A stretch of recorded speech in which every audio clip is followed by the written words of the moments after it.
Today we'll talk about how can you create your profile pin on your Amazon Alexa app. We're going to figure out the solution or know how you can do that on your app. So all you have to do, so you just go down, click here on more down here. When you just click here on more, it's going to take you to this list here. So then all you have to do, just click here on settings. When you just click on settings, it's going to take you to this list here. Then all you have to do now, just click here on your profile and family here, just click on it.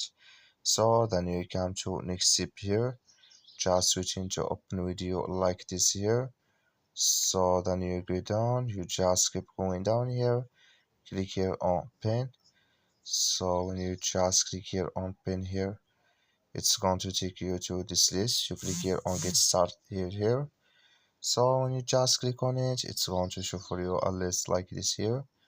So then you click here on next here, then it's going to take you to next step here. So just switch into open video, and after you add your phone number, then you click on continue, then it's going to take you to create your pin.